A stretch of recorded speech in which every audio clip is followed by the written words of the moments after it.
Okay, over the past 2 weeks or so, I've had a chance to take a deep dive, a real deep look at a lot of MGTOW media that exists. Much of the mainstream service, the whatever podcast, the various you know man podcast videos, detailing various not necessarily men's rights, but very the MGTOW kind of the MGTOW movement, and looking at a lot of what it is that they say and how they feel about a lot of things, etc.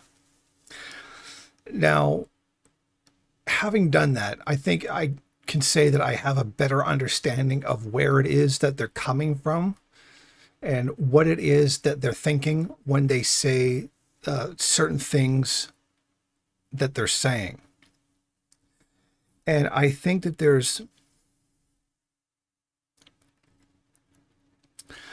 is definitely something to be said that there is such thing as a feminism and then a toxic feminism.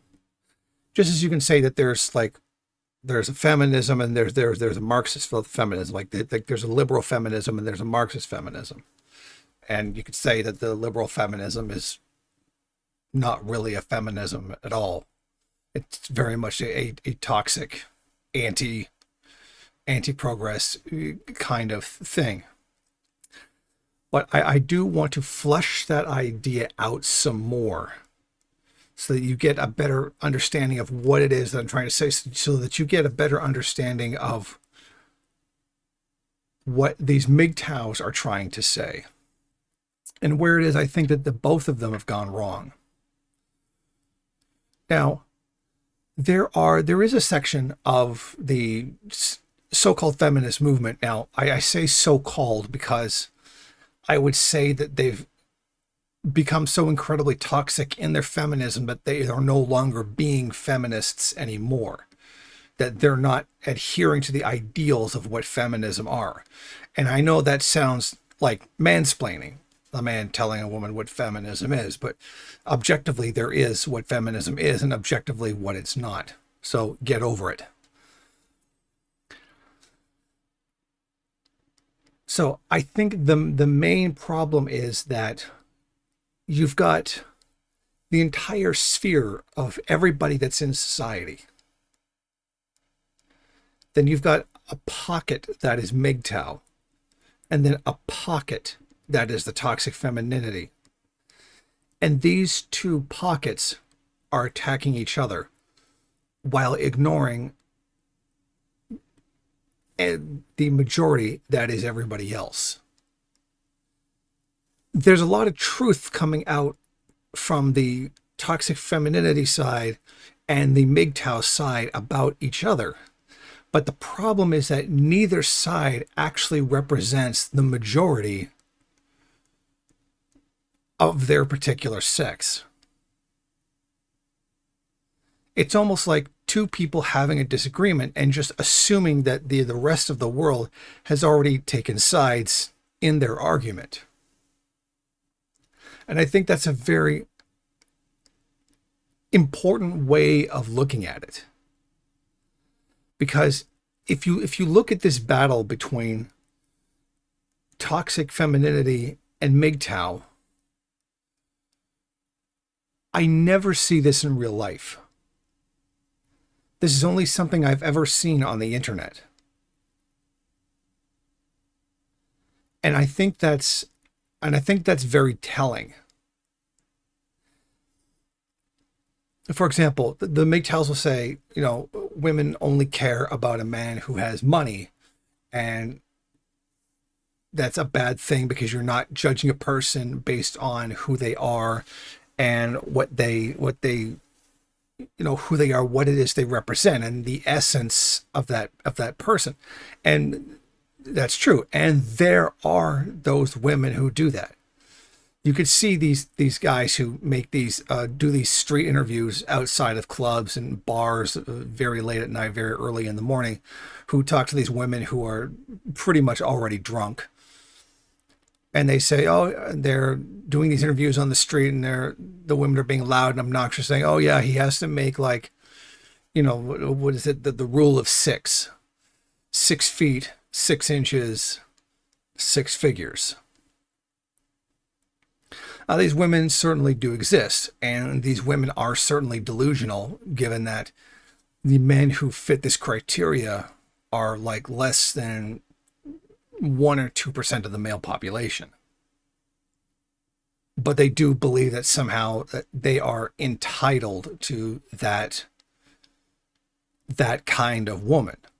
Pardon me, that kind of man. That's something that somehow society owes them, and that anything less than that is an insult to them, and something that something that they feel they're being shortchanged by society if they don't get.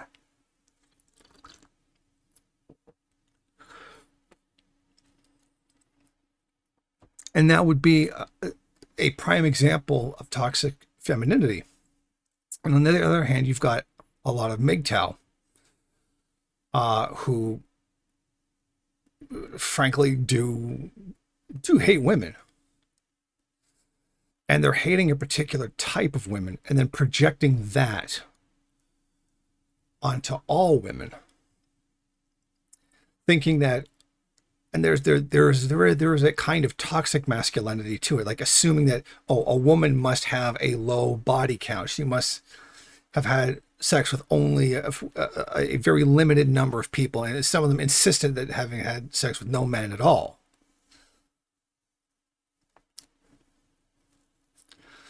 And that's simply like asking for a complete virgin is completely unreasonable. Sorry, we do not live in the Middle Ages. There are no chastity belts. That is not how the real world works. You are not going to get that. If you want that, then you're basically dating it like a 14 to 16-year-old. And that presents another set of problems altogether. So you're looking at this entire battle between these two sides that look at each other as if they are a representative of the majority.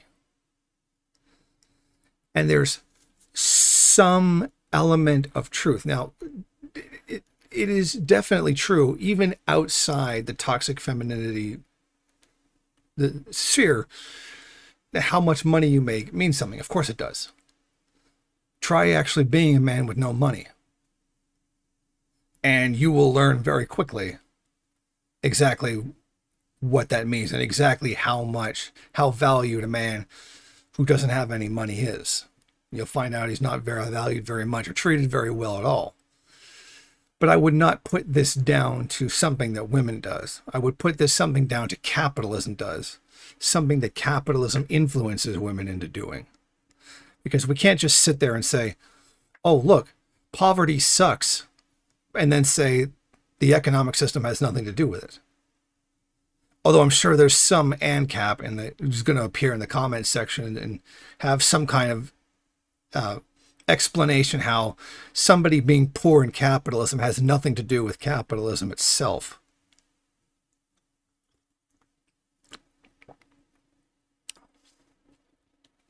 And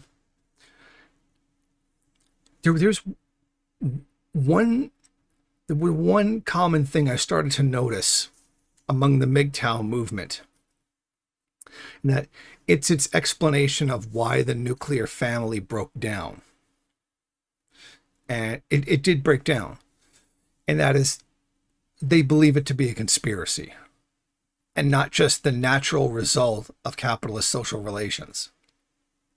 Okay, let me give you an example of exactly what I'm talking about. Feminism is a scam. A few years ago, I was an angry, blue-haired feminist. I once believed that male privilege was real and that I was a victim of the wage gap. Now that I understand the true motives of feminism, I know that this could not be further from the truth, and that modern-day feminism is a war on true masculinity. Before women had the right to vote, most were stay-at-home wives, which meant they weren't working jobs and couldn't be taxed. Our overlords didn't like that. Rockefeller started funding feminist campaigns in media, and as a consequence of the movement, women started entering the workforce and leaving the home. Children would then be separated from their parents and sent to Rockefeller-funded schools to be indoctrinated by the state. No one who uses conspiracy theories can claim to be a free thinker or someone who thinks for themselves. Because when your answer to something is a conspiracy, you clearly haven't thought things through, because you've gone to the cheapest, easiest, simplest, non-evidence-based answer that you can.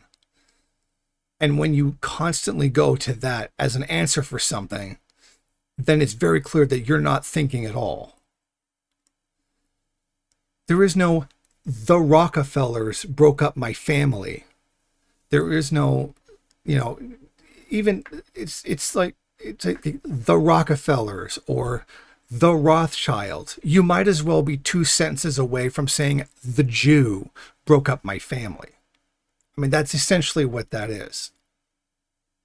I mean, take it from a realistic perspective. Most families cannot survive off of a single income. They literally can't. You have to have two incomes in order to support a family now.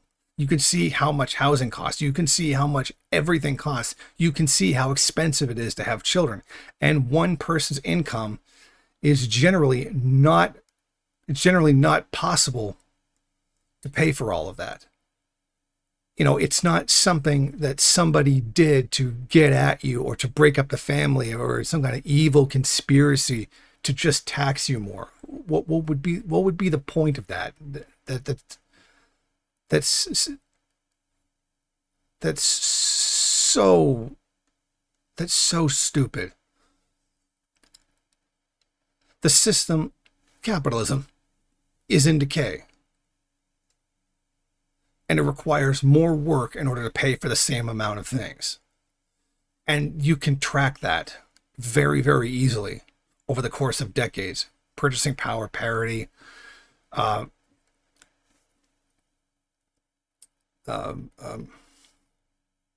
productivity per worker, and then compensation per worker, and then the divide between CEO pay and average worker pay, inflation compared to the minimum wage, etc. You can see all of that, and that's all very plain to see in front of your face, and all of it directly tied to capitalism itself. It's not a conspiracy.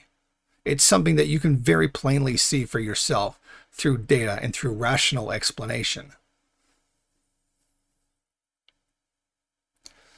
So it's very far from being a conspiracy. And the thing is that with conspiracy theory people, they want things to be a conspiracy because they want a simple answer, something that they can be outraged at, because they don't want to be angry at something that they like, which is capitalism. Because they've been trained to think that capitalism is absolutely infallible. And most people have been trained to think that capitalism is infallible. I mean, they won't say that. And if you ask them, they won't say that capitalism is infallible, but they will act like it. And they will proceed from that premise in their thinking. The nuclear family broke down because capitalism broke it down. I, for one, don't really think that that was necessarily a good thing to happen. I think that a lot of damage has happened because the nuclear family broke down. I think that if you have a man and a woman and they want to be in a nuclear family type situation, if they want to be in a situation where the man works and is lucky enough to actually make enough money to afford an entire family, and the woman stays home and takes care of the children, and that's something they freely and voluntarily want to do, then that is their choice, and they can choose to do that. So I think that's a free and fair choice that people can make. And I think necessarily breaking up the nuclear family wasn't really a good idea. I think that it's something that existed before religion did, and it existed before patriarchy did. And it is something that we kind of evolved into. So there is something to be said for its existence. I'm not trying to justify, chaining a woman to the stove at home and trying to reverse all the gains of, first wave feminism and all that. I'm not trying to say that at all. I'm trying to say that there is something to be said for the nuclear family itself. I'm not suggesting that women should be forced to stay home and be baby factories and all that. Although I'm sure some asshole in the comment section is going to say that that's what I'm saying, when it's very clearly not.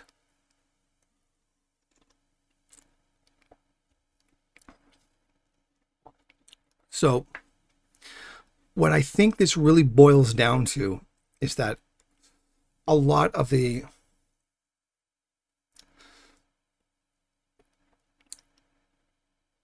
toxic femininity people, we would formerly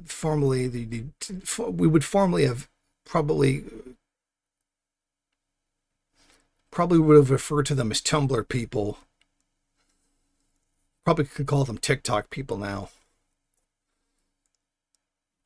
Are looking at a lot of the MGTOW who are losing a lot of opportunity because of capitalism itself. A college degree, in a lot of areas not being worth anything anymore.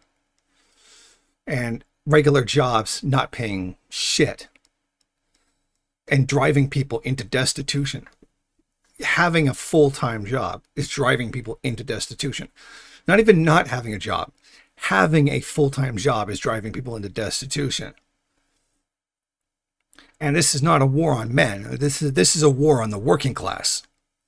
This isn't happening to you because you're a man and the Rockefellers are out to, and the Rothschilds are out to get men so they can tax you more, because that doesn't make any sense, because they're pushing you into a tax bracket that can't be taxed. It is something the entire capitalist class is doing to the entire working class in order to force you to submit to their authority and power and their privilege and wealth. It's not something one capitalist is doing. It is something a whole system of capitalists is doing. And that's the problem. People don't want to do a real analysis of why problems exist. They want an easy answer. They just want to blame one particular Rockefeller or the Jews or the Illuminati or somehow a conspiracy by women, etc. There are bad aspects, toxic aspects to feminism, just as there are toxic aspects to masculinity. And both of those toxic aspects need to be gotten rid of if society is ever to be harmonious. And if you don't agree with me on that particular point, then may I ask you this: why was toxic femininity and toxic masculinity not a problem in the Soviet Union? Thank you for watching. If you like this program, then please head over to my Patreon page and set up a monthly donation. It's your donations that keep this program running. Also, if you would like, please rate, comment, subscribe, and share in various social media.